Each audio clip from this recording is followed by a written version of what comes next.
안녕하십니까. 저는 클루커스에서 컨설턴트 업무를 맡고 있는 박항서입니다. 오늘은 클라우드 내비게이터 랜딩존을 아시나요? 라는 제목으로 웨비나를 진행해 볼까 하는데요. 랜딩존이란 단어가 조금 생소하실 수가 있어요. 왜냐하면 이 랜딩존이란 단어 안에 참 많은 개념들이 들어가 있거든요. 그래서 오늘은 제가 데모와 그리고 짧은 개념 정리를 통해서 조금이나마 쉽게 안내를 해보겠습니다. 그럼 우선 목차부터 한번 같이 보실게요. 우선 애저 랜딩존이란 무엇인지 개념을 한번 정리를 해보고요. 그리고 주요 서비스에 대해서 제가 설명을 드린 다음에 마지막으로는 애저 블루프린트에 대해서 설명을 드릴 건데요. 애저 블루프린트는 앞서 설명드린 내용의 이 종합 선물 세트 같은 개념이 있거든요. 그래서 이 웨비나 마지막까지 꼭 참여 부탁드리겠습니다.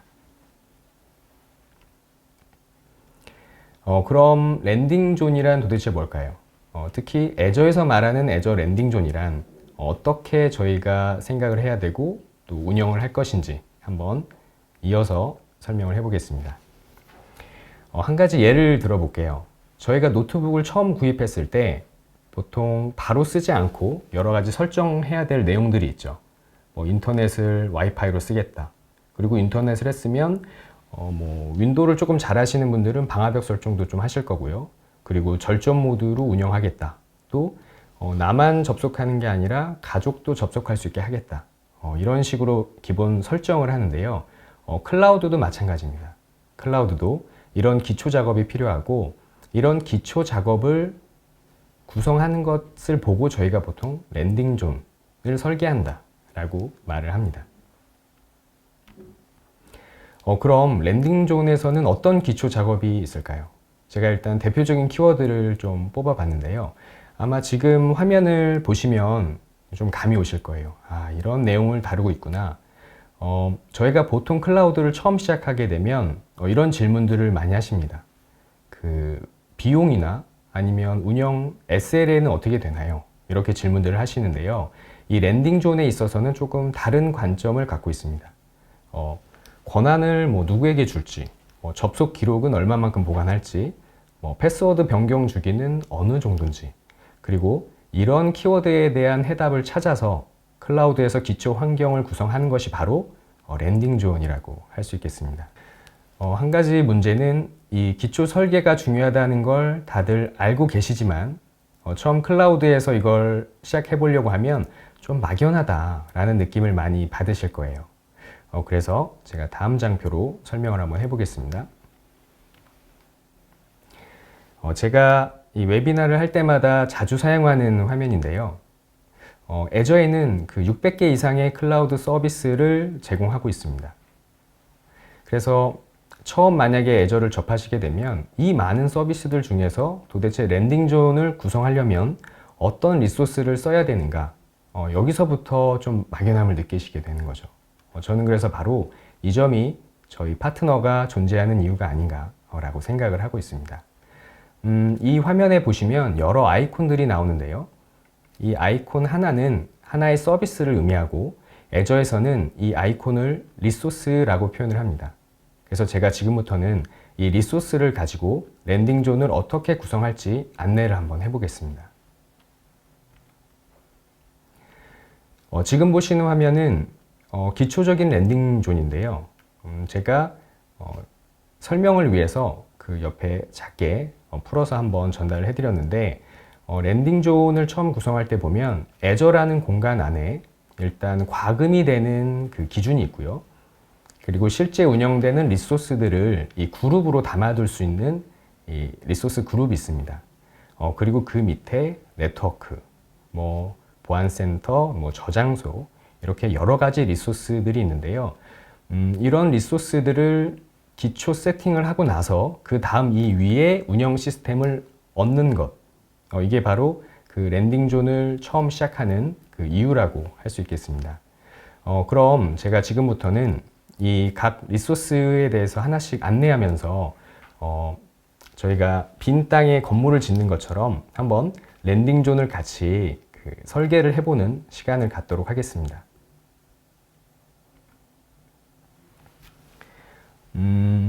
처음 말씀드리고 싶은 건 일단 권한관리 쪽인데요.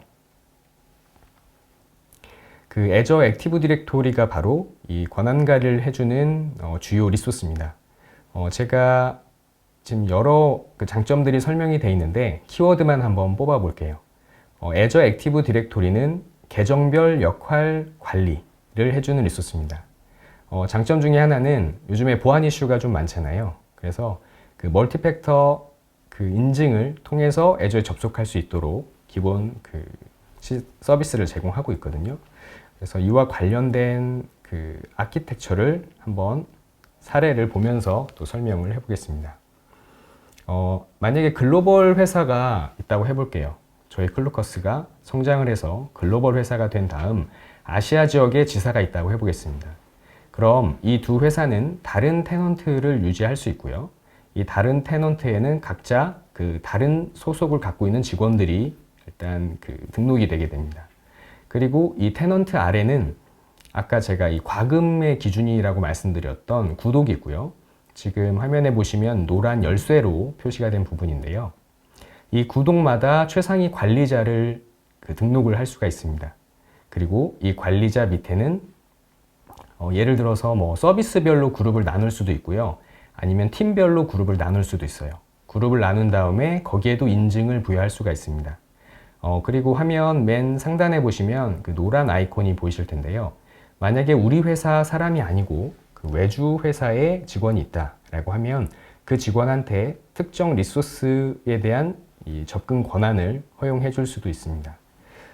그럼 제가 지금 말로 설명드린 내용을 한번 그 아키텍처로 표현을 해보자면요. 다음 화면과 같습니다. 그 기본 이 랜딩존 구성 위에 지금 사용자들이 추가가 됐는데요. 제가 앞서 설명드린 내용은 좀 복잡하지만 이 설계는 이렇게 단순하게 그려집니다. 그러면 이제 기본 랜딩존 구성에서 저희가 사용자 인증 관련된 내용을 설계를 마쳤으니 다음으로 넘어가서 추가 설정을 해보겠습니다. 이번에는 그 애저 랜딩존 설계에서 보안 관리 쪽을 한번 설명드리고자 합니다. 애저에서 보안 관리하면 그 NSG를 빼놓고는 뭐 설명할 수가 없는데요. NSG는 애저 네트워크 시큐리티 그룹이라고 해서 L4 수준의 방화벽이라고 보시면 됩니다. 주요 기능을 키워드를 한번 뽑아보면요. IP와 포트 방화벽이다 라고 보시면 되고요. 저희 오고 가는 트래픽에 대한 로그도 수집을 할 수가 있습니다. 제가 이런 이제 기술적인 내용들은 말로만 하면 사실 개념 잡기가 어려우니까 제가 그 데모를 통해서 한번 설명을 이어가 볼게요. 네, 지금 보시는 화면이 그 NSG 설정 화면인데요. 아마 기존의 그 로컬 환경에서 보시던 방화벽과 기본 개념은 큰 차이가 없을 거예요. 우선 인바운드 보안 규칙을 설정할 수 있고 아웃바운드도 이렇게 설정할 수 있고요. 한 가지 특징 중에 하나는 이 IP 수준의 방화벽을 그 가상 머신에 연결된 특정 그 네트워크 카드라고 하는 그 가상 카드에 붙일 수도 있고 아니면 그 가상 머신마다 이거를 연결해 주기가 조금 관리가 너무 포인트가 많다라고 한다면 서브넷 자체에 이렇게 연결해 줄 수도 있습니다. 그래서 지금 보면 정책 하나를 추가를 해 볼게요. 지금 보시면 기본 IP 설정이 있고요. 또 한 가지 장점은 이 서비스 태그라고 있습니다. 애저는 클라우드 환경이고 가상 네트워크 환경이기 때문에 파스 서비스 같은 경우에 IP를 특정하기가 어렵습니다. 이 IP는 애저에서 그 동적으로 관리를 하고요. 사용자는 다만 URL이나 그 이런 서비스 태그만 알 수 있기 때문에 지금 이렇게 서비스 태그를 소스로 잡고 그 이하 정책을 설정하게 되면 이 서비스 패브릭이라고 하는 서비스는 지금 이 방화벽을 통해서 접근을 할 수 있게 되는 거죠. 그래서 그 같은 애저 리소스에 한해서는 이렇게 쉽게 정책 설정이 가능하다라는 장점이 있습니다. 그럼 다시 그 발표 자료로 넘어가서 설명을 이어가 볼게요. 예, 방금 제가 데모 환경을 짧게 보여드렸는데요. 지금 설명드린 내용을 한번 아키텍처로 표현을 해보겠습니다. 지금은 이제 랜딩존 설계일 뿐이지만 일단은 제가 운영 시스템인 가상머신을 네트워크 환경에는 한번 넣어서 그려봤고요. 한번 시나리오를 생각을 해볼게요. 만약에 외부 사용자가 인터넷을 통해서 클라우드 환경에 공인 IP로 접속을 한 다음에 지금 가상머신으로 웹 서비스를 하고 있는 이 홈페이지로 들어온다 라고 한번 생각을 해보겠습니다. 그럼 지금 이 화면에 보시는 것처럼 앞단에서 받아주는 서브넷을 DMZ로 구성할 수 있고요. 그리고 뒤에 있는 서브넷은 인터넷을 이 NSG 설정을 활용해서 차단할 수가 있습니다. 그럼 이 DMZ 구간만 인터넷과 통신을 하게 되고요. 이 양 서브넷 간 통신은 NSG로 제어를 할 수가 있습니다. 그럼 이렇게 지금 앞서 설명드린 그 네트워크에 관련된 설계가 한 차례 정리가 되는 거고요. 그럼 이어서 그 보안 관련된 다른 리소스를 한 번 더 살펴보겠습니다. 예, 지금 보시는 리소스는 Azure Security Center입니다. Azure Security Center를 제가 간략하게 정리를 한번 해보면요. 클라우드 리소스에 대한 보안 감사를 수행해 준다 라고 할 수 있을 것 같아요. 그리고 가장 큰 장점 중에 하나는 그 보안 감사를 수행하는 데 있어서 국제 표준이 원하는 그 감사 항목들이 있잖아요. 네, 그 항목들을 패키지로 제공을 해줍니다. 이 부분도 제가 잠시 후에 짧게 한번 안내를 해드릴게요. 그리고 그 Azure Defender라고 하는 기능이 있는데요. 로컬 환경에서 저희 보통 그 IDS가 하던 역할이거든요. 그래서 Azure Security Center에서 이 디펜더 기능을 활성화시키면 그 IDS 서비스를 이용할 수도 있습니다. 그럼 제가 또 말로만 설명을 하면 좀 복잡하니까 데모 환경으로 한번 옮겨가 볼게요. 네, 지금 보시는 화면은 그 보안센터의 대시보드입니다. 여기 보시면 현재 제가 운영하고 있는 애저상의 구독이 나와 있고요.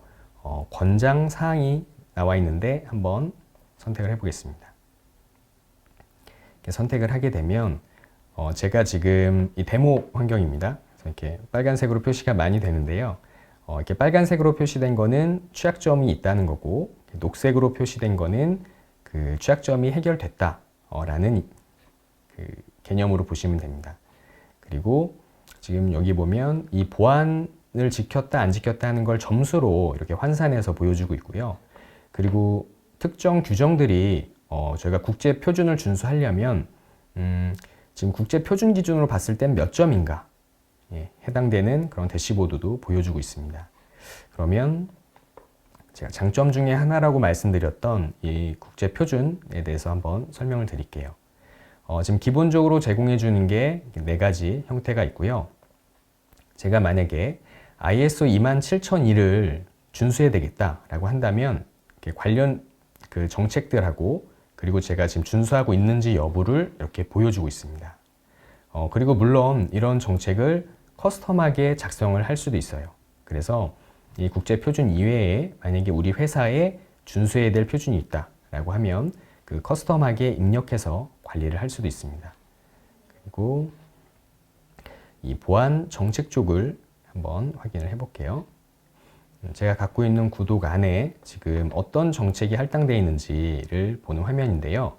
여기서 적용된 정책 보기로 눌러 들어가 보면 지금 보시는 이 내용들이 기본적으로 애저에서 저에게 제공한 정책 모음집입니다.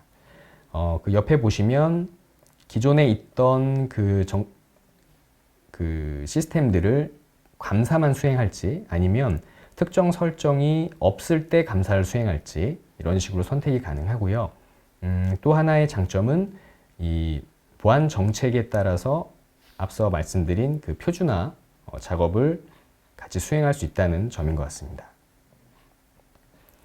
그리고 제가 Azure Defender에 대해서 짧게 소개를 드렸었는데요. 지금 제가 예전에 올라온 이 디펜더 내용을 한번 보여드릴게요. 디펜더 기능을 활성화하면 자동으로 그 취약성에 대한 공격 징후를 탐지를 할 수가 있고요. 이렇게 보안 경고가 올라온 걸 한번 데모 환경에서 제가 선택을 해보겠습니다.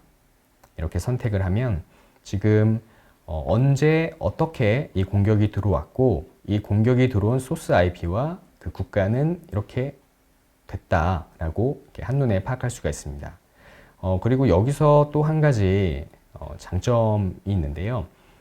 자동화된 응답 트리거라고 해서 이런 알람이 발생했을 때 그 다음 액션을 어떻게 취할지 이 애저 포털 안에서 설정을 해줄 수도 있습니다. 그럼 다시 발표 자료로 한번 이동을 해보겠습니다. 예, 제가 방금 그 데모 환경을 잠깐 보여드렸었는데요. 이 내용을 한번 아키텍처로 표현을 해보겠습니다. 만약에 그 외부에 악성 행위를 하는 사용자가 있다고 가정을 해볼게요. 그러면 이 사용자가 접속했을 때 저희가 탐지를 해야 되겠다라고 한다면 그 시큐리티 센터에서 그 애저 디펜더 기능을 활성화시켜서 IDS 기능을 저희가 사용을 할 수가 있고요. 이 IDS 기능 중에 아까 그 얼럿이 뜨는 걸 보셨잖아요. 이 얼럿을 트리거 삼아서 이걸 로직 앱으로 연결해서 관리자가 알람을 받아볼 수도 있습니다. 그리고 좀 더 이 자동화를 좀 더 디테일하게 해보겠다라고 하신다면 이렇게 발생한 신호를 그 애저 오토메이션이라고 하는 리소스로 보내서 이 애저 오토메이션에서 자동으로 그 NSG의 그 소스 IP에 대한 디나이 정책을 입력시킬 수도 있습니다. 이 오토메이션 쪽은 사실 또 다양한 개념들이 있어서 이번 시간에 다루지는 않을 텐데요. 지금 보시는 이 아키텍처 구성처럼 저희가 그 애저 리소스를 활용해서 그 보안 이벤트를 탐지할 수도 있고 자동화 환경을 구성할 수도 있습니다. 그럼 이제 슬슬 그 랜딩 존이 구조를 갖춰가고 있는데요. 사실 이런 내용이 실제 저희가 업무에서도 수행을 하는 내용이라고 보시면 될 것 같습니다. 그럼 다음으로 넘어가겠습니다. 네, 이번에는 그 랜딩 존 설계에 있어서 사실 가장 핵심이라고 할 수 있는 운영 정책 부분인데요. 제가 이어서 설명을 해보겠습니다. 이 애저 랜딩 존의 핵심이 되는 리소스는 그 애저 폴리시라고 보시면 될 것 같아요. 왜 핵심이냐? 저희가 앞서 살펴봤던 시큐리티 센터의 그 보안 정책들이 있잖아요. 그리고 제가 후에 설명드릴 그 애저 블루프린트라고 하는 리소스도 정책들이 있는데 결국 이 모든 정책들은 그 애저 폴리시에서 관리를 한다라고 봐주시면 될 것 같아요. 그러니까 여러 정책들이 있는데 그 중에서 보안 관련된 정책들은 시큐리티 센터, 그 이외에 운영 관련된 정책들은 폴리시로 모아서 관리를 한다 라는 그런 개념이거든요. 그리고 가장 큰 장점은 감사만 수행하는 게 아니라 운영에 대한 감사를 하는데요. 감사만 수행하는 게 아니라 특정 그 악성 행위를 차단까지 할 수도 있습니다. 그 부분이 가장 큰 메리트라고 할 수 있고요. 그리고 또 장점 중에 하나는 앞서서 시큐리티 센터에서도 보셨듯이 이 애저 폴리시도 운영을 하기 위한 국제 표준을 패키지 형태로 제공을 하고 있습니다. 그러면 제가 또 한번 데모 환경과 그 상세 설명을 통해서 한 번 더 개념을 전달해 볼게요. 지금 보시는 화면은 제가 이해를 좀 돕기 위해서 넣어놓은 화면인데요. 위에 보시는 건 ARM 템플릿이라고 하는 코드고요. 아래에 있는 게 바로 지금 저희가 살펴볼 애저 폴리시의 정책 코드입니다. 그럼 ARM 템플릿 코드는 뭐냐? 저희가 요즘에 흔히 인프라스트럭처 애저 코드라고 해서 인프라 배포를 코드로 한다고 하잖아요. 애저에도 이 기능을 쓸 수가 있고요. 지금 위에 보시는 형태인 이 제이슨으로 배포를 할 수가 있습니다. 아래에 있는 게 바로 애저 폴리시의 정책 코드인데요. 같은 형태로 돼 있어요. 그래서 결국은 뭐냐면 사용자가 뭔가 배포하거나 설정을 변경하거나 삭제를 할 때 이 코드가 애저에 요청이 되면요. 애저 폴리시에 그 정의된 코드로 한번 필터링을 해주는 겁니다. 그래서 사용자의 행위가 감사가 되고 그리고 특정 악성 행위는 차단될 수 있다 라는 게 핵심 개념이라고 보시면 될 것 같아요. 그러면 애저 폴리시도 한번 짧은 데모 환경을 통해서 안내를 드릴게요. 네, 지금 보시는 화면이 그 애저 폴리시의 대시보드 화면인데요. 보시면 그 준수 상태별 리소스라고 해가지고 지금 준수를 하고 있는 항목과 준수하지 않은 항목이 이렇게 표시가 되고요. 그리고 아래쪽에는 특정 정책이나 아니면 이 정책을 담고 있는 모음집들이 어느 정도 수준으로 준수를 하고 있나 라고 이렇게 평가를 해주고 있습니다. 그럼 이 정책에 대해서 한번 제가 보여드리면 지금 아래 나와 있는 내용처럼요. 그 PCI 쪽에서 나와 있는 정책 모음집도 있고 캐나다 연방에서 사용하는 그 표준도 있고요. 또 애저 시큐리티 센터 표준도 있고 지금 보시는 것처럼 이 국제 표준이 다양하게 있잖아요. 이 표준을 지키기 위해서 어떤 운영 정책을 할당하면 되는지 이렇게 모음집으로 제공을 해줍니다. 그럼 제가 이번에는 현재 할당된 내용 중에 저희가 실제로 등록해 놓은 정책을 한번 봐볼게요. 예, 지금 보시는 화면이 그 애저 폴리시의 대시보드 화면인데요. 지금 여기 보시면 그 전체 리소스 준수율도 나와 있고요. 그리고 준수하고 있는 항목과 준수하지 않은 항목도 표시가 됩니다. 그리고 특정 정책을 준수하고 있는지 아니면 이런 정책을 갖고 있는 모음집들이 어느 정도 실제 준수를 하고 있는지가 옆에 보시는 것처럼 이렇게 비율로 나와 있습니다. 그러면 한번 어떤 정책이 있는지 가볍게 살펴볼게요. 지금 여기 보시면 애저 시큐리티 센터에서 사용하는 그 필수 정책도 있고요. 또 캐나다 연방 ISO 27001, 또 리눅스 기반 워크로드 이렇게 다양한 정책 모음집들이 있어요. 이걸 어떻게 활용하냐면 만약에 저희가 ISO 27001을 준수하고 싶은데 어떻게 그 취약점 검사를 수행할까라고 하면 바로 지금 여기 보시는 이 정책 모음집을 사용할 수가 있습니다. 그렇기도 하고 이 정책 모음집에 만약에 내가 필요한 정책이 더 있다라고 하면 추가로 구성해서 쓸 수도 있어요. 그러면 제가 데모를 위해서 생성해 놓은 정책을 한번 보여드리겠습니다. 지금 보시는 내용은 앞서 잠시 설명드렸던 그 NSG에 관련된 정책인데요. 지금 보시는 것처럼 기초 정책들이 들어가 있고요. 저는 위의 내용으로 탐지가 되면 디나이를 하라 라고 지금 값을 넣어 놨어요. 그러면 이게 실제 시스템을 운영하는 데 있어서 어떻게 반영이 되는지 간략히 보여드리겠습니다. 제가 만약에 정책을 지금 추가하려고 하는데요. NENE 상태로 출발지 도착지를 NENE 상태로 넣고 제가 특정 정책을 만든다 라고 해볼게요. 그러면 이렇게 보시는 것처럼 행위가 제한이 됩니다. 이렇게 제한도 되고 아니면 잘못한 이 행위를 탐지도 할 수 있거든요. 그래서 애저 폴리시는 이런 방식으로 그 애저 클라우드를 관리하는 정책으로 쓰인다 라는 점을 알고 가시면 좋을 것 같아요. 그럼 다시 발표 자료로 넘어가겠습니다. 예, 제가 앞서 애저 폴리시에 대해서 설명을 드렸는데요. 이걸 한번 다시 아키텍처로 표현을 해보면 지금 보시는 것처럼 이 애저 폴리시라는 아이콘이 가상머신 아래쪽에 들어가 있습니다.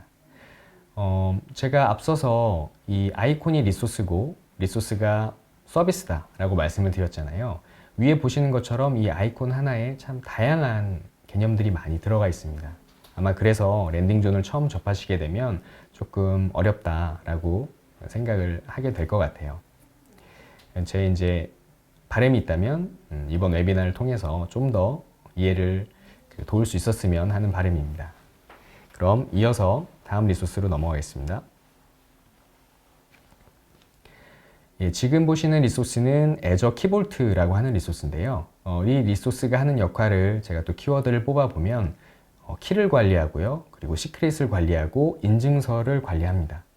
그럼 도대체 이 키를 관리한다는 게 뭐냐라고 하시면 이 로컬 환경에서는 키 매니지먼트 솔루션이라고 할 수 있어요. 이건 뭐냐면 키 관리를 중앙에서 하고요. 그리고 이 키를 권한 있는 사용자만 접근할 수 있도록 권한 할당도 할 수 있고요.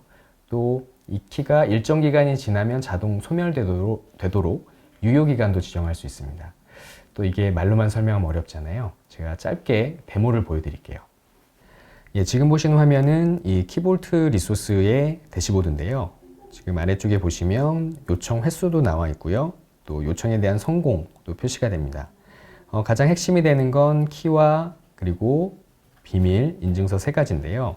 한번 생성된 키 내용을 보면 지금 보시는 것처럼 유효기간도 설정이 되어 있고요. 아래쪽에 그 외부 사용자가 이 키에 접속할 때 허용된 작업도 선택이 되어 있습니다. 그렇고 XX 정책을 한번 같이 보실 텐데요. 저는 이제 관리자로 이렇게 등록이 돼 있고 아래쪽에는 가상머신이 현재 등록이 돼 있는데 이 가상머신에서 이 애저 키볼트에 접속해서 키를 조회할 수 있다라는 그런 관리 권한을 지금 준 상황입니다.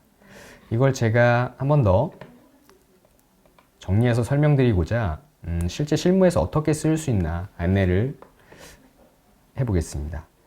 저희 회사에 만약에 사내에서 공유하는 비밀번호가 있다고 해볼게요. 그럼 지금 보시는 것처럼 제가 이걸 코드화 시킬 때는 이렇게 비밀번호를 눈에 보이게 입력을 해야 됩니다. 그리고 이 비밀번호가 만약에 특정 시스템에 대한 비밀번호라면 그 시스템 비밀번호를 뭐 3개월에 한 번씩 바꾸겠다라고 했을 때는 이 코드에 등록된 모든 비밀번호를 다 수정을 해야 됩니다. 그래서 이런 환경에서 조금 더 유용하게 쓰는 것이 바로 키 매니지먼트라고 하는데요. 지금 이 아래 코드는 뭐냐면 이 키볼트에서 등록된 키를 조회해서 불러오는 겁니다. 그럼 지금 보시면 여기 표시된 이런 형태로 조회를 해서 쓸 수 있고요. 이제 키볼트를 좀 접하시면 시크릿과 키와 어떤 차이가 있느냐라고 질문을 주시는데요. 키는 지금 보시는 형태로 그대로 원문으로 받아와서 사용을 하는 거고요.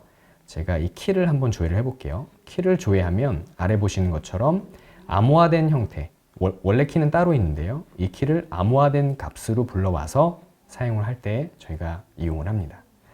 보통 이 프로그램들 사이에서 암호화된 그 형태의 암호키가 서로 필요하다라고 한다면 이 기능을 활용할 수가 있습니다. 그럼 다시 발표 자료로 넘어가겠습니다. 제가 또 앞서 설명드린 내용을 아키텍처로 한 번 더 구성을 해보면요. 만약에 지금 DMZ 서브넷에 있는 웹서버에 키 관리가 필요하다고 해볼 때요. 만약에 로컬 환경 같았으면 키 매니지먼트 솔루션을 하나 사거나 아니면 이 산 솔루션을 뭐 관리 서버에 또 설치를 해야 되겠죠. 서버가 하나 더 필요할 수도 있고요. 하지만 애저 환경에서는 보시는 것처럼 이 사용량 기반으로 과금이 되는 이 키볼트 리소스를 활용할 수 있고요.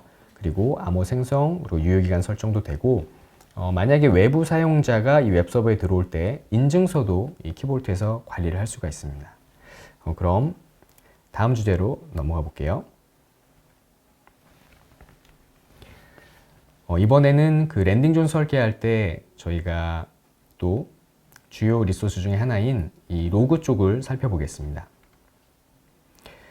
애저에서 로그 관리하면은 애저 로그 아날리틱스를 또 빼놓고 설명할 수가 없는데요. 제가 키워드를 집어서 한번 설명을 해보자면 일단 로그를 수집하고요. 그리고 그 수집한 로그를 저장하는데 수집은 그 자체 에이전트에서 수집해 올 수도 있고요. 아니면 다른 저장소에서 수집을 해올 수도 있습니다.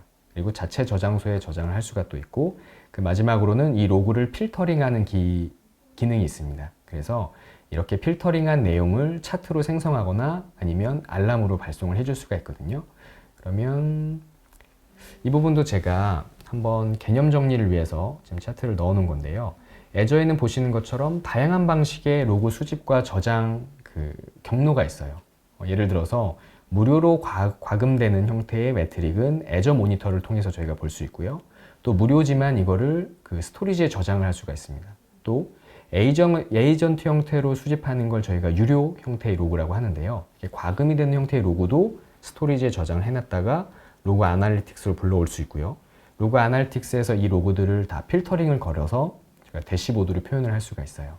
그러니까 결국은 이 로그 아날리틱스를 통해서 로그를 중앙에서 관리한다 라는 게 가장 큰 장점이라고 보시면 될 것 같아요.